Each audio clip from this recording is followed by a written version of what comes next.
¿Cómo están, muchachos? Buenos días. El día de hoy vamos a hablar de un tema muy importante y muy frecuente en reumatología, como es osteoartritis o antes llamada artrosis. Bueno, para empezar, empezamos por el principio. Vamos a empezar por la definición.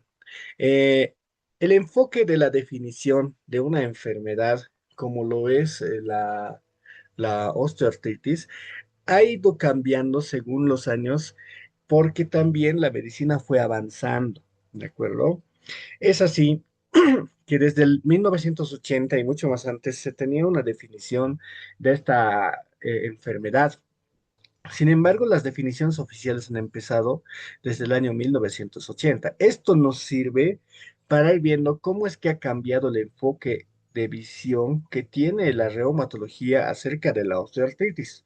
En 1980, el Colegio Americano de Reumatología la había catalogado como una enfermedad articular crónica degenerativa que se caracteriza por tener tres presentaciones clínicas importantes: dolor, rigidez y limitación funcional asociada a que hay una degeneración del cartílago articular y cambios óseos.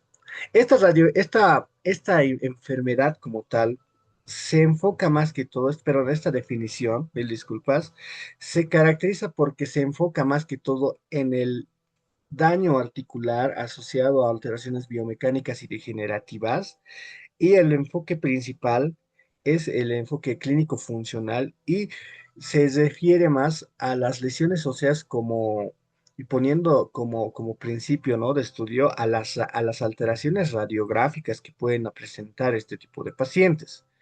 Por su parte, tanto EULAR como MS han ido definiendo la osteoartritis. La EULAR ha indicado que es una enfermedad musculoesquelética crónica de toda la articulación asociada a dolor, deterioro estructural y discapacidad. Esta definición no solamente se caracterizaba porque hay degeneración del cartílago de la matriz extracelular cartilaginosa, sino que esta definición se enfoca más que todo a la definición del órgano articular, que no solamente comprende el cartílago y el espacio articular, sino también a la sinovia, a la parte musculoesquelética, tendones, ligamentos, músculos periarticulares, y es un enfoque integral de la articulación como un órgano articular, ¿no? El 2023, la OMS, por su parte, define a la osteoartritis como una enfermedad articular degenerativa que provoca dolor, hinchazón y rigidez y que va afectando la movilidad.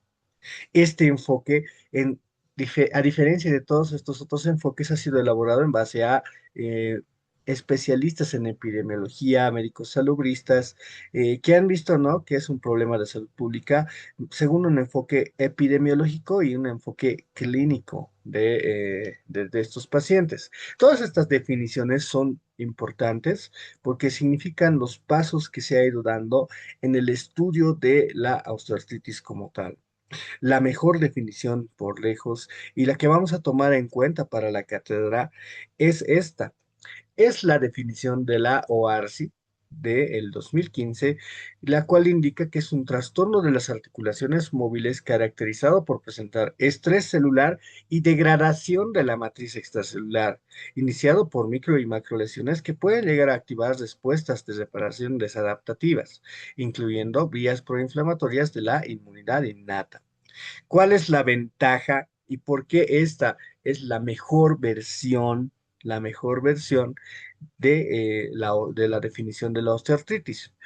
Es la mejor versión porque es una definición que abarca no solamente la parte biomecánica de cartilaginosa degenerativa, sino que enfoca también un fenómeno inflamatorio sistémico como parte de la afectación del órgano articular. Esta definición articula todo lo que es la patogenia de la artrosis y por eso es una de las mejores definiciones en cuanto al estudio de la osteoartritis.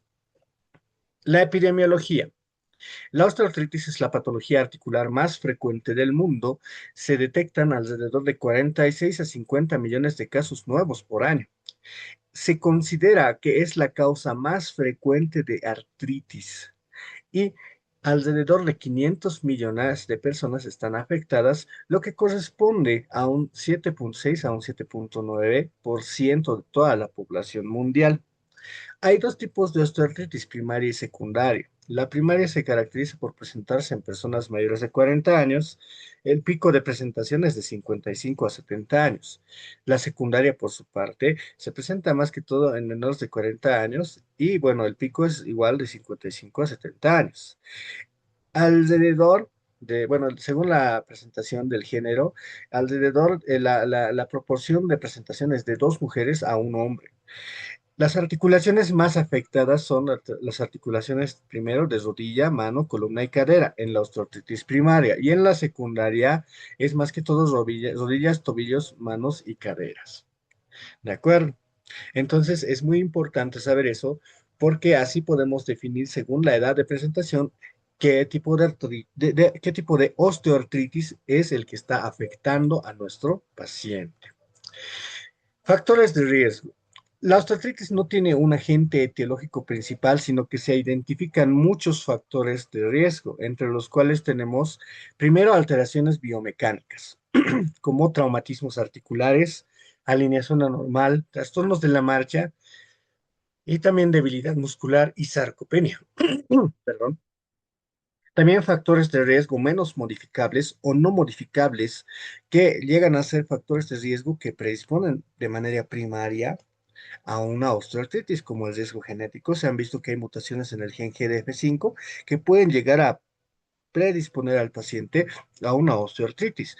También el envejecimiento y la senescencia celular son importantes, puesto que después de los 30, 40 años ya empieza un proceso lento de disminución de la reproducción celular y de generación de matriz extracelular por nuestros fibroblastos, como la síntesis de colágeno se ve afectada. Entonces es muy importante este factor de riesgo.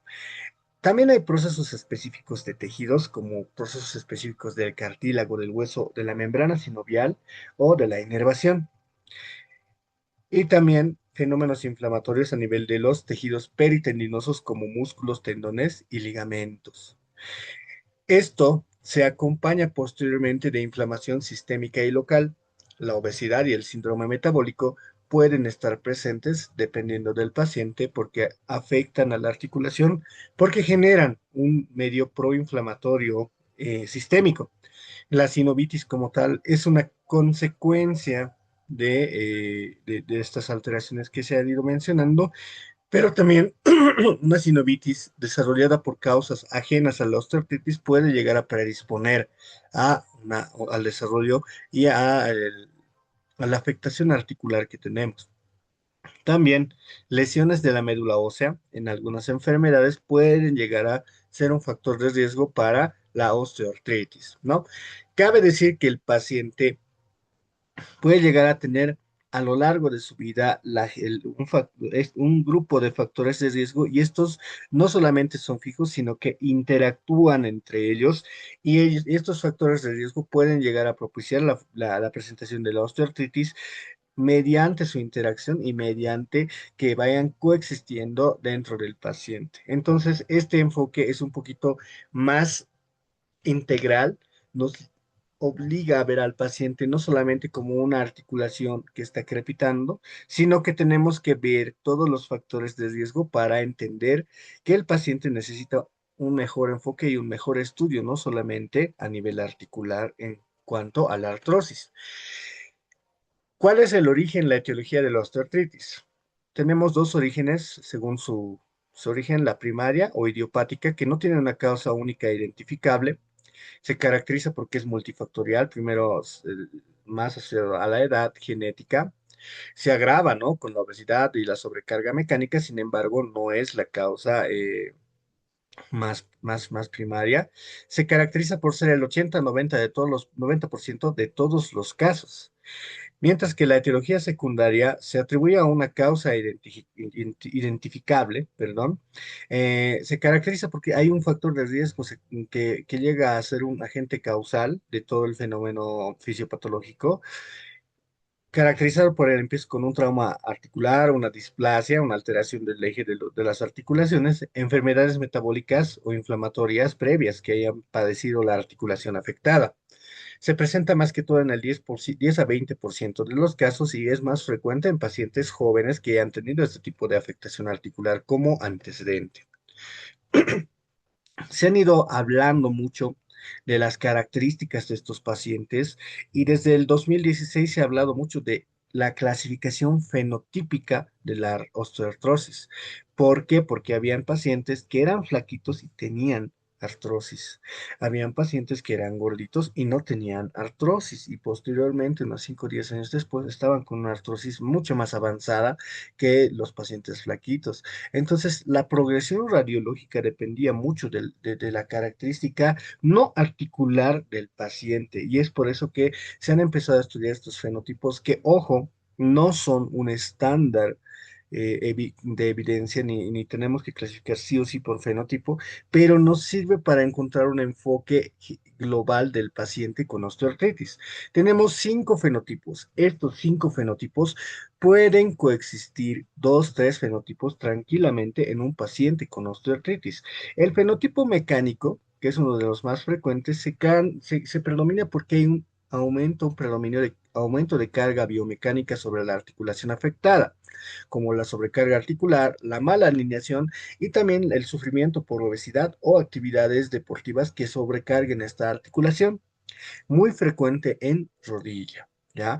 Este fenotipo mecánico es muy interesante, puesto que hay pacientes que llegan a ser deportistas de alta intensidad, personas que hacen pesas, luchadores profesionales que han llegado a tener afectaciones mecánicas muy importantes de la rodilla, que son saludables, que llevan un estilo de vida ejemplar por su modo de ganarse la vida. Sin embargo, este fenotipo se caracteriza por eso, por la afectación mecánica de las articulaciones, ¿no?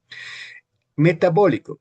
El, el fenotipo metabólico se asocia más a la presencia de un fenómeno proinflamatorio, producto de un síndrome metabólico. Se asocia mucho a la insulinoresistencia, a las dislipidemias, a la obesidad, a la diabetes y a la inflamación sistémica leve que producen estas enfermedades. La obesidad es prácticamente una pandemia, ¿no? Que se está apoderando de todo el mundo, puesto que ya el acceso a los malos hábitos alimenticios y al sedentarismo se está globalizando, si no es que ya ha tomado todas las poblaciones. Claro que hay ciertas excepciones, pero este fenómeno se caracteriza por eso y el fenotipo se asocia mucho a un paciente obeso que no realiza actividad física, que no tiene hábitos saludables y que en el futuro va a desarrollar tanto por el síndrome metabólico y la sobrecarga mecánica que conlleva tener obesidad, artrosis. Fenómenos inflamatorios, predominios de sinovitis de bajo grado, se dan en pacientes que han tenido antecedentes de sinovitis, como por ejemplo pacientes con artritis reumatoide, con espondiloartritis, artritis reactiva, que afectan mucho articulaciones grandes. Siempre hay un hay presencia de un derrame articular, a veces es subclínico, dolor fluctuante, a veces duele, a veces no, y la presencia de rigidez articular matutina, que puede ser característico de este fenómeno. Este fenotipo inflamatorio también abarca una variación de la osteoartrosis que se llama osteoartrosis digital erosiva, que vamos a ver más adelante. A nivel genético, pues tenemos la predisposición hereditaria. Este paciente no tiene hábitos que sean no saludables, no tiene antecedentes de sobrecarga mecánica, no está en un trastorno inflamatorio, no hay antecedente o enfermedades que hayan provocado inflamación de la articulación, eh, pero bueno, de todas maneras desarrolla artrosis. Normalmente se caracteriza porque este paciente tiene historia familiar de osteoartrosis, hay presentación precoz de osteoartrosis y suele afectar a múltiples articulaciones. Es menos frecuente pero relevante, ¿de acuerdo? Porque este tipo de pacientes suelen referirte esta situación que sus papás estaban afectados también. El fenómeno, bueno, el fenotipo postraumático es secundario a una lesión articular previa. Puede ser una lesión del cartílago articular, en lesiones meniscales, fracturas intraarticulares, fracturas de hueso que postraumática pues no, una fractura conminuta no va a llegar a encallar tan bien como lo era un hueso natural y a veces pueden producirse variaciones, si no es de centímetros, de milímetros en volver a formarse el callo óseo o alteraciones del eje del hueso que pueden llegar a predisponer igual a un fenotipo postraumático, ¿no? Es importante en pacientitos adultos jóvenes que hayan tenido el antecedente de un trauma de alta energía con lesión de estructuras periarticulares o articulares u óseas circundantes a las articulaciones afectadas. Entonces, es muy importante este fenotipo. Cabe decir que estos fenotipos nos ayudan a entender cuáles son los factores de riesgo sobre los que tenemos que trabajar. No son un estándar total, ni también están comprendidos bajo evidencia, ni en las guías de osteoartrosis de la EULAR o del Colegio Americano de Reumatología. No están comprendidos, pero son una corriente creciente. Y nosotros, como estamos enseñando, necesitamos enseñarles este enfoque porque el paciente con artrosis no es solamente una articulación que crepita o que duele, sino con este cuadro enfocamos el enfoque holístico que tiene que tener un paciente con artrosis, ¿no? Muy bien, entonces, siendo así que hemos presentado los fenotipos de osteoartritis, hay muchos fenotipos y muchos fenómenos metabólicos que van a dar lugar a la presentación de la osteoartritis. ¿Qué quiere decir? Que hay diferentes versiones de la osteoartritis que tenemos que tratar y diferentes historias de cada versión de la osteoartritis. Entonces, muy importante, no todas las osteoartritis tienen el mismo enfoque ni la misma historia. ¿Cuál es la clínica del paciente con osteoartritis? Se presenta con dolor articular de predominio vespertino, hay rigidez articular matutina menor a 30 minutos, mejora con el reposo y empeora mucho con las actividades. Hay el fenómeno de gel que se caracteriza por ser un fenómeno en el cual el paciente tiene una articulación afectada, realiza un reposo de más de 15 minutos y posteriormente al reposo hay rigidez por un fenómeno de éstasis del líquido sinovial y de inflamación del mismo. Ese es el fenómeno de gel que conforme van haciéndose las actividades vuelve a la normalidad. Entonces es muy importante. Todos estos síntomas son característicos de estos pacientes. Cuando ya está más avanzado, ya aparece la crepitación, ya aparece la desalineación, las deformidades, pero en etapas tempranas normalmente el dolor es insidioso, no es muy fuerte y conforme va avanzando la osteoartritis, pues va aumentando la intensidad en los pacientes. Hallazgos según la articulación afectada. Rodillas, inicio insidioso, ¿no? No es que el paciente amanece con las rodillas hinchadas, súper adoloridas, ¿no? Empieza de un pequeño dolor. Hay que observar en las rodillas si hay datos de sinovitis o aumento de volumen, como vemos en este gráfico, pues en la rodilla derecha todo bien, pero en la izquierda hay un aumento de volumen a nivel suprapatelar, ¿no? Es importante que podemos ver el sinovitis suprapatelar, pues una bursitis suprapatelar, ¿no? Debe descartarse la presencia de quiste de Baker examinando la parte posterior, el hueco popliteo, y bueno, también hay que ver cuál es la alineación que tiene la rótula en un paciente en reposo. Normalmente tiene que estar al centro, pero puede haber la desviación rotuliana secundario también a la actividad muscular de los músculos del muslo. Las manos se presentan con dolor en las articulaciones más que todo interfalángicas distales interfalángicas distales, como vemos aquí, e interfalángicas proximales. La rigidez articular matutina que te refiere el paciente tiene que ser menos de 30 minutos porque estamos hablando de un fenómeno degenerativo, más que todo, e inflamatorio, pero leve, no es como una artritis reumatoide que tiene una rigidez de más de una hora, ¿no? Bueno, conforme van pasando el tiempo, puede aparecer nódulos de Heberden y de Bouchard, que son los nódulos de Heberden, son estos nódulos que prácticamente son producto de la hiperostosis de los huesos de las articulaciones interfalángicas distales. Normalmente tienen dos componentes, un componente medial, lateral y uno medial. Uno, dos, siempre, miren, lateral, medial, lateral, medial, lateral, medial, ¿no? Se localizan en interfalange distal, son los característicos de la afectación de la mano en osteoartritis. También los nódulos de Bouchard, que son nódulos que son característicos de la afectación de metacarpo, digo, de interfalángica proximal, mil disculpas, de interfalángica proximal, nódulos de Bouchard, e interfalángica distal, nódulos de Heberger, ¿ya? También podemos tener presencia de risartrosis o artrosis de la articulación metacarpo-falángica del primer dedo o de la articulación carpo-metacarpiana del primer dedo. Entonces, esta articulación puede ser afectada en pacientes que hagan un uso importante a nivel mecánico de esta articulación, ¿no? En cadera, el dolor más que todo va a ser en región inguinal. Hay limitación de abducción y rotaciones. La maniobra de Fabere suele ser positiva y puede haber dolor en la musculatura y en partes blandas adyacentes. La radiografía en osteoartritis se caracteriza porque hay alteraciones radiológicas. En articulaciones grandes como la rodilla usamos la clasificación de Kellgren y Lawrence. Hay hallazgos radiológicos en los cuales nos vamos a enfocar en la clasificación de Kellgren y Lawrence, entre los cuales tenemos el grado de la articulación, de la afectación articular y los hallazgos radiológicos. El grado cero no tiene cambios radiográficos, todo está normal.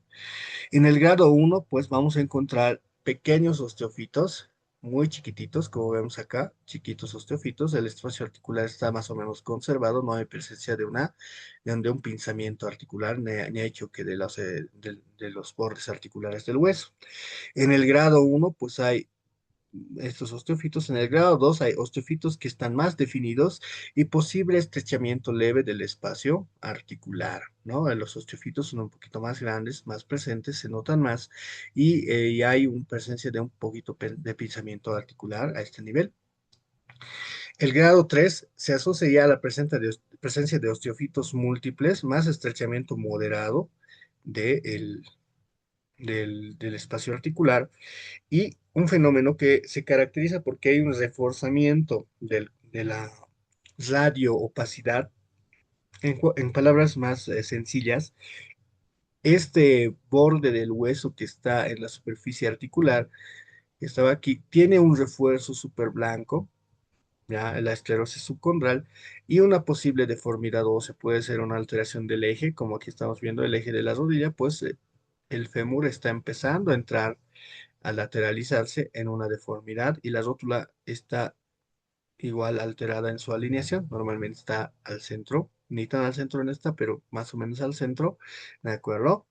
Y en el grado 4 ya hay osteofitos grandes, ¿ya? El estrechamiento es total del espacio articular, hay esclerosis subcondral marcada y lo que empieza a formarse, que no había aquí, son pequeñas microcavidades llamadas geodas, que es este lugar, este redondito que se está formando, que es un redondito radio, menos radiopaco que el anterior, ¿no? Entonces es muy importante esta clasificación porque nos ayuda a entender en qué grado de afectación articular está nuestro paciente. Y esto se puede usar en rodilla, en cadera, también se puede usar en tobillos, en muñecas, porque son articulaciones que se pueden analizar según esa escala, ¿no? La radiografía en las manos es diferente. Mm, Normalmente los signos radiológicos de la osteoartrosis universales suelen presentarse también, no es que no. En esta radiografía, por ejemplo, vamos a ver la afectación de las articulaciones interfalángicas distales, interfalángicas proximales y en algunas metacarpofalángicas, ¿no? Sí suele ir la afectación en ese orden. En las interfalángicas distales, vamos a hacer un poquito de aumento, entonces lo que vemos es que ya hay un pinzamiento articular importante, no hay espacio articular como vemos en esta metacarpofalángica que tiene espacio, aquí no hay nada de espacio. Segundo, hay un reforzamiento de la radioopacidad de las superficies articulares de la interfalángica distal. En palabras más simples, el borde óseo está mucho más blanco que las articulaciones metacarpofalángicas que no están muy afectadas. Tercero, el borde de los huesitos está empezando a chocar, los dos bordes están empezando a tener un choque, un rozamiento acá, pero hay segmentos en los cuales el borde óseo reforzado tiene una solución de continuidad se interrumpe en este lugar, entonces estas son erosiones, pueden ser erosiones marginales o centrales, e incluso hay deformación de la superficie articular, como vemos en estas articulaciones, y la presencia de osteofitos que se van yendo hacia los lados. Aquí hay un osteofito, aquí hay otro osteofito, aquí hay otro osteofito, que estos osteofitos son hueso que se forma por la reacción perióstica que tiene y al estrés inflamatorio de la artrosis. Y es así que crónicamente se van formando, gracias a este fenómeno de hiperostosis, los famosos nódulos de Heberden y de Bouchard. Aquí en las interfalángicas proximales podemos ver justamente, ¿no? La esclerosis subcondral y miren, aquí está formándose una erosión, pero esta erosión es en el centro del espacio articular, ¿no? Entonces es muy importante encontrar este tipo de alteraciones. Igual podemos ver acá, miren, viene, y aquí podemos ver otra erosión al centro. Aquí también hay otra erosión en el lado contralateral y la exostosis como tal y el desarrollo de una pequeña geodita aquí arriba. Entonces, ¿cuáles son los signos radiológicos que vamos a encontrar? Osteofitos, pinzamiento articular, esclerosis subcondral y las geodas. Valga decir que ya hemos visto varias radiografías con estos signos. Hay una variación que se llama osteoartritis digital erosiva. La osteoartritis digital erosiva es una forma de osteoartritis un poquito más inflamatoria y deformante que se caracteriza porque presenta justamente lo que habíamos visto en esta radiografía, erosiones centrales en la articulación, como aquí vemos una, dos, tres. La presencia de erosiones centrales en más de dos, tres dedos ya es un criterio de diagnóstico de osteoartritis erosiva. Entonces, tenemos, mil disculpas, se ha movido. Ahora sí, tenemos que esta situación es importante conocer las lesiones radiológicas que estamos viendo, ¿no? Muy diferente de las lesiones radiológicas que seguramente ya han encontrado en pacientes con artritis reumatoide, porque es parte del rote pasado, pero es importante que tengan la concepción de cuáles son las lesiones. Muy bien, continuamos. Criterios diagnósticos. Los criterios diagnósticos de la ACR son importantes, más también son un poquito redundantes. Vamos a ir analizándolos toditos para ir viendo, ¿ya? En la mano, vamos a empezar por el criterio de la mano. Hay dolor, molestia en manos la mayoría de los días del mes anterior, ¿no? Hay prominencia de tejido duro en más de 2 de 10 articulaciones seleccionadas, menos de 3 articulaciones metacarpofalángicas tumefactas. El aumento de volumen de tejido duro es más de en más de 2 articulaciones interfalángicas distales y deformidad de más de 2 de 10 articulaciones seleccionadas. Entonces, estos criterios nos dicen que tiene que haber nódulos articulares, pues puede ser en interfalanges distales o proximales, no puede haber mucha sinovitis, y los criterios necesarios son, miren, que haya habido dolor el último mes, o que hayan menos de 3 articulaciones tumefactas, ¿de acuerdo? Nada metacarpofalángicas. Esos criterios necesarios para el diagnóstico. Y 4 o 5, que es aumento de volumen de tejido duro en más de 2 articulaciones interfalángicas distales o la deformidad de más de 2 de 10 articulaciones seleccionadas. ¿Ya? Entonces, es muy interesante cómo es que estos criterios llegan a abarcar diferentes enfoques de la osteoartritis en manos, ¿no? En la primera calidad de clasificación que es de uno y 3 es los dolores en manos y las articulaciones metacarpofalángicas, menos de 3 articulaciones afectadas.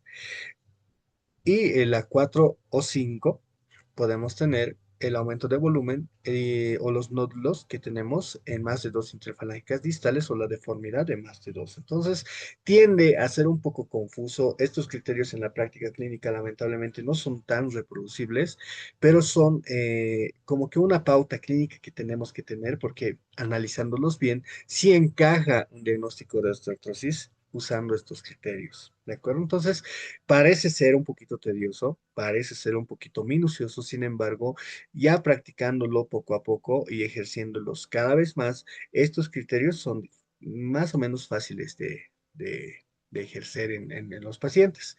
Vamos a pasar a la rodilla. Lo mismo, el primer criterio es dolor en la rodilla en la mayoría de los días del mes anterior, la crepitación con la movilidad articular activa, la rigidez articular matutina menor a 30 minutos, la prominencia ósea de la rodilla en la exploración, alguna deformidad, la edad mayor o igual a 38 años. ¿No? Los diagnósticos, los criterios de diagnóstico necesarios son uno más 2 más 4, uno más 2 más 3 más 5 o uno más 4 más 5. Entonces, ¿cuál es el fenómeno primordial? Dolor en la rodilla, ¿no? Uno más 2 más 3 más 5, uno más 2 más 4. Todos toman más 2, que es la crepitación. Y si no hay crepitación, tiene que haber un poco de rigidez. Y si no hay rigidez, deformidad y la edad mayor a 38 años. Entonces, el resumen es que tiene que haber sí o sí dolor, puede acompañarse de crepitación, de rigidez o de prominencia ósea en un paciente mayor o igual a 38 años, ¿no? Los criterios radiográficos, bueno, la presencia de osteofitos asociados a líquido sinovial característico de artrosis, si se puede hacer una artrocentesis. La edad es de mayor o igual a 40 años, la rigidez matutina de duración menos de 30 minutos y la crepitación con la movilidad articular activa, ¿no? Entonces, lo mismo, estos criterios se enfocan más que todo en la presentación clínica más radiográfica, ¿no? El dolor tiene que estar en todas las presentaciones, es un síntoma muy importante, el dolor. Eh, Puede haber osteofitos, puede haber un líquido sinovial, ¿no? Extraído también. Si hay osteofitos es suficiente para el diagnóstico de gonartrosis o de artrosis de rodilla. Si hay alteración en el líquido sinovial y ya hay rigidez articular matutina y la edad también es importante, entonces ahí sí podemos decir que sí, sí puede ser, llegar a ser importante, pero veamos cuál es la situación. La rodilla solo necesita que hayan osteofitos para ser clasificada como osteoartritis, ¿no? Habíamos visto las lesiones características de la osteoartritis, pero los osteofitos son la característica principal que nos toman estos criterios, ¿de acuerdo? En pacientes mayores de 40 años. En resumen, porque esto se parece a un crucigrama si lo vemos de esta manera, lo primordial para el diagnóstico de la artrosis de rodilla es que el paciente tenga dolor, ¿no? El paciente con dolor puede tener crepitación, puede tener rigidez, menos de 30 minutos, ¿ya? Puede tener deformidad a la exploración física, una deformidad, una prominencia ósea, y eso también nos ayuda al diagnóstico. ¿Qué más? Si hacemos una radiografía, la presencia solamente de un osteofito nos basta para diagnosticar osteoartritis. Si hacemos una artrocentesis, nos basta la artrocentesis más un factor de riesgo de la edad y alguno que otro factor clínico para el diagnóstico de osteoartritis. Entonces, parece complicado, pero si lo vamos tomando de esa manera, no lo es, no es tan complicado, pero nos ayuda a enfocarnos en qué cosas son necesarias para el diagnóstico de una osteoartritis de rodilla, tanto clínica, radiográfica y laboratorialmente, porque estos criterios se han elaborado en función a lo que tenemos presente, ¿no? Los criterios clínicos y radiográficos de la cadera, bueno, lo principal es el dolor, ¿no?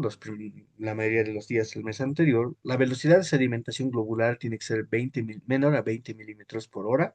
Los osteofitos tienen que presentarse a nivel acetabular o femoral. Es una lesión radiológica que puede ser característica. Hay un pinzamiento radiográfico del espacio articular de la cadera y el diagnóstico pues se basa más que todo en el fenómeno clínico. Dolor, dolor más osteofitos más la velocidad de eritrosedimentación alterada, dolor más sedimentación globular pero normal, más pinzamiento radiográfico, o dolor más osteofitos y pinzamiento radiográfico. Entonces, el criterio de diagnóstico de artrosis de cadera es clínico y radiológico. Sí o sí va a necesitar de criterio clínico. Es muy importante que haya dolor de cadera. Lo que sí está, lo que sí está raro y lo que no estamos viendo, ¿no? Es que sí tenemos que tener una correlación radiográfica sí o sí en estos criterios, por lo menos una, y una velocidad de eritrosedimentación que sea normal, puesto que a veces pueden haber fenómenos inflamatorios a nivel de la cadera o enfermedades autoinmunes que pueden llegar a propiciar, digamos, una inflamación de la articulación de la cadera que nos puede llegar a sesgar estos criterios. Entonces, es importante, ¿de acuerdo? Viéndolo así, dolor más alguna alteración radiográfica es criterio de coxartrosis, de artrosis de cadera. Dolor más una alteración mínima radiológica más sedimentación globular normal y es igual a coxartrosis. Entonces tenemos que ver cuáles son los criterios que podemos llegar a tomar en cada caso. Cada caso es diferente y no realmente debemos enfocarnos en diagnosticar mediante los criterios, porque estos criterios no son criterios para el diagnóstico, sino son más bien criterios de clasificación de las enfermedades. ¿Cuál es el tratamiento? Muy bien, acabamos de diagnosticar a nuestro paciente de osteoartritis, entonces tenemos que hacer el tratamiento. Y el tratamiento lo vamos a dividir en dos, medidas no farmacológicas y medidas farmacológicas. Las medidas no farmacológicas se asocian más que todo a tres pilares muy importantes. Uno es el ejercicio terapéutico, que tiene que ser, tiene que ser indicado por un profesional. ¿De acuerdo? El ejercicio terapéutico incluye ejercicios de fuerza y aeróbicos, y más que todo fuerza isométricos. En pacientes con artrosis a veces el dolor es muy importante y puede haber compromiso funcional e incapacidad para realizar las actividades. Entonces, no le vamos a pedir que haga los ejercicios más fuertes del mundo, sino que tiene que ser ejercicios isométricos que no conlleven la alteración de la longitud de los músculos, ni tampoco la alteración del eje de la articulación si es que está muy adolorido. Inducir a la pérdida de peso, hablar de modificar la dieta y hábitos saludables del paciente. Y si el paciente tiene sobrepeso y obesidad, tiene que perder por lo menos algún valor superior al 5% del peso basal con el que está llegando el paciente. También el uso de la fisioterapia y la rehabilitación. Estos profesionales pueden llegar a ayudarnos de manera significativa para abordar estos pacientes. El uso de ortesis es también importante. Tiene que haber una educación del paciente en cuanto a su tratamiento, a sus hábitos y a los ejercicios y a que no se tiene que perder de los controles del reumatólogo, del fisioterapeuta, porque es importante y también hacer ejercicios de tai chi, yoga y ejercicios en el piso o en la tierra, por así decirlo, que sean de bajo impacto y puedan desarrollarse sin provocar molestias al paciente. Estas son indicaciones tanto del Colegio Americano de Reumatología como también de la Liga Europea de Reumatología en sus últimas guías. Continuamos. ¿Cuál es el manejo farmacológico? Se habla mucho del manejo farmacológico documentado. Y es así que tenemos, la primera línea siempre van a ser los antiinflamatorios no esteroideos, pero tópicos. ¿Qué quiere decir? Cremas de diclofenaco gel, ketoprofeno gel, ¿no? Antiinflamatorios no esteroideos en crema, que puede aplicarse 2, 3 veces al día el paciente. Después de eso tenemos, si es que el dolor no remite con eso, los antiinflamatorios no esteroideos, los famosos AINES. Tenemos dos tipos de AINES muy importantes, COX no selectivos y COX-2 selectivos, ¿no? Los ciclos cortos se asocian mucho a darle al paciente un ciclo de 10, 15 días máximo de un antiinflamatorio no esteroideo que sea no selectivo, que me inhiba COX-1 y COX-2. ¿Por qué? Porque la COX-1 es la responsable de la protección del epitelio gastrointestinal, ¿no? Entonces se asocia más a fenómenos de gastritis medicamentosa y de retroflujo de iones hidrógeno hacia la mucosa gástrica, es por eso que no se la usa mucho. Aparte de que también tiene su implicancia en la circulación de la arteriola aferente del glomérulo renal. Mientras que los COX-2 selectivos se relacionan más con fenómenos inflamatorios y dolor, entonces esos sí los podemos dar por ciclos de 30 a 60 días sin ningún problema. Podemos usar meloxicam, 15 mg miligramos al día, etoricoxib 120 miligramos al día, podemos usar ketoprofeno, que son más o menos COX-2 selectivos, mientras que los ciclos cortos de inhibidores COX no selectivos incluyen medicamentos como el ibuprofeno, la indometacina, el diclofenaco, que son medicamentos que no son selectivos y que pueden llegar a desarrollar a cierto grado de toxicidad y de gastroenteritis, ¿no? De gastroenteritis medicamentosa, ¿no? Y por último, ayudantes con el dolor, si es que no está ahí dando mucho la presencia de los AINES, como duloxetina, tramadol, paracetamol, que pueden llegar a ser de mucha ayuda en la modulación del dolor de estos pacientes. Cabe decir que este tratamiento no va a modificar la configuración del hueso. Las anormalidades radiológicas que tienen los pacientes no van a volver a la normalidad. Las medidas no farmacológicas ayudan a disminuir la sobrecarga mecánica a la articulación afectada y a mejorar el entorno proinflamatorio que puede llegar a tener el paciente si es que tiene hábitos no saludables. En casos en los cuales ni los ayudantes ni las medidas farmacológicas documentadas sean útiles y si el paciente sigue así, pues es importante hacer el tratamiento farmacológico intraarticular.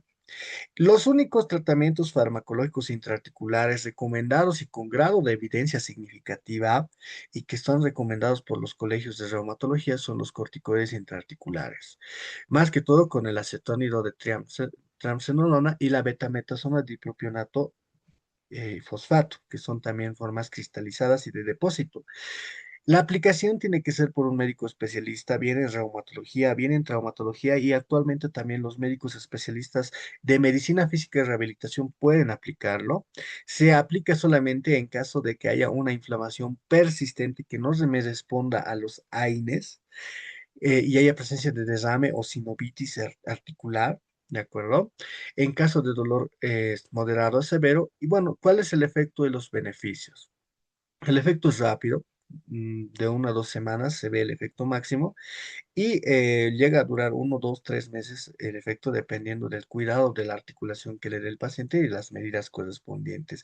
Que yo infiltre con corticoides intraarticulares a un paciente no significa que le estoy solucionando la osteoartritis. El daño radiológico está ahí. Solamente estoy disminuyendo el fenómeno inflamatorio dentro de la articulación y estoy disminuyendo obviamente los síntomas. Eh, Estas infiltraciones no me llegan a modificar cuál es la característica del cartílago articular, no me llegan a modificar todo eso. Máximo entre infiltración entre corticoides, ¿de acuerdo? Entre infiltración e infiltración de corticoides intraarticulares tiene que pasar mínimo un periodo de 3 meses. Si lo hacemos cada mes, cada 2 semanas, puede haber un efecto contraproducente, puesto que los corticoides intraarticulares en esas dosis suelen tener efectos condrotóxicos y aceleran la progresión de la osteoartritis del paciente. Es por eso que hay que usarlos de manera racional y recordar que la articulación tiene que descansar de la infiltración por lo menos 3 meses, por lo menos. ¿Por qué no ponemos? Porque seguramente ustedes como personas han debido ver eh, muchas otras opciones intraarticulares, como el famoso plasma rico en plaquetas, el famoso ácido hialurónico o la bien hablada ozonoterapia, ¿no? Este tipo de terapias lamentablemente no tienen estudios que las validen como tal. Si bien hay varios papers, estudios de grupos pequeños, 10, 15, 20, 30 pacientes, hasta 100 pacientes hay, no hay un estudio significativo y tampoco se puede hacer un metaanálisis de todos estos estudios. ¿Por qué? Porque el plasma rico en plaquetas es un derivado de la sangre de los pacientes y se extrae y se hace una centrifugación. Ese es el problema. Cada estudio tiene un diferente método de preparación y un método diferente de aplicación. Entonces, como cada estudio es diferente, no se puede homogeneizar este tipo de terapias. Y segundo, que ya desde el inicio no carece de evidencia científica sobre un beneficio potencial. No hay evidencia de que ni el plasma ni el ácido hialurónico puedan llegar a producir regeneración del cartílago articular y no hay evidencia de que esta situación vaya a mostrarse en el futuro, a menos de que haya un estudio prospectivo en el cual realmente se demuestre que hay una progresión de la regeneración articular del cartílago. Hasta mientras no. Lo mismo pasa con el ácido hialurónico y la ozonoterapia, que no han llegado a eh, mostrar beneficios respecto a placebo. Entonces es muy importante ser críticos y saber qué tipo de terapia intraarticular usar. Actualmente estamos enseñando medicina basada en la evidencia y es por eso que nos referimos más que todo al tratamiento intraarticular. También estamos pasando de lado un tipo de tratamiento que se llaman los CISADOAS, los famosos CISADOAS, los suplementos para el fortalecimiento del cartílago articular de acción lenta, fármacos sintomáticos de acción lenta, que normalmente suelen ser usados por largo lapso de tiempo. Entre ellos tenemos el colágeno, que ya desde hace unos 3 años ha sido totalmente eh, se podría decir invalidado, porque no hay evidencia de que haya un beneficio de que el paciente consuma colágeno. Tampoco hay un beneficio de consumir heparan sulfato con sulfato, ni tampoco insaponificables de palta, boswellia serrata. No hay evidencia de que estos medicamentos vayan a ayudar al paciente. Se consideran adyuvantes y se pueden usar de manera racional. Sin embargo, si queremos iniciar este tipo de suplementos, hay que hablar con el paciente e indicarle que estos medicamentos pueden hacerle bien como pueden hacerle mal. Personalmente, no encuentro muy útil el uso de estos medicamentos y como no está documentado y tenemos que enseñar medicina de calidad acá, no los he incorporado en la presentación. Me parece que tenemos que usar terapias que sean documentadas y estén basadas en la medicina basada en la evidencia. Es así que llegamos al desenlace más crónico de la osteoartritis que llega a ser la interacción con otra especialidad. Cuando la osteoartritis llega a avanzar tanto, llega a provocar tanto dolor, nos queda una solución y es la solución quirúrgica. Y si es que la situación sigue agravándose, pues no hay otro remedio que la artroplastía, que prácticamente consiste en abrir la articulación del paciente y poner una prótesis de titanio que vaya a reemplazar la función y las superficies articulares. ¿Cuáles son las indicaciones? Si el paciente refiere que los síntomas de la artropatía ya están afectando su vida y sus actividades, es un candidato. Si el paciente tiene datos de la exploración clínica y hay pruebas de imagen que ya indican una afectación severa, es candidato. El paciente ha recibido un ensayo de tratamiento no quirúrgico y no funcionó, no responden ni a los corticoides intraarticulares, porque eso también puede pasar, entonces sí es candidato. Si el paciente indica que hay unas expectativas que él puede conseguir y el riesgo-beneficio, el riesgo quirúrgico supera, o bueno, no supera los beneficios que puede tener una artroplastía, pues está bien, puede hacerlo. El paciente tiene la predisposición para realizarla, está dispuesto, entonces se puede hacer.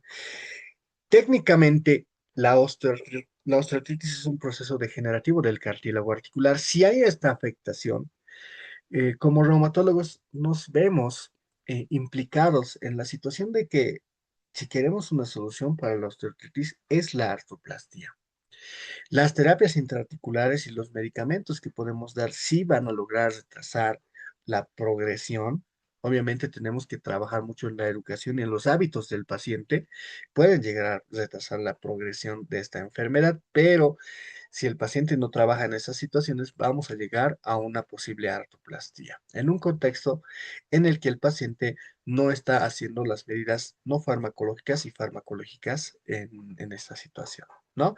Entonces, bueno, este es el fin de la presentación.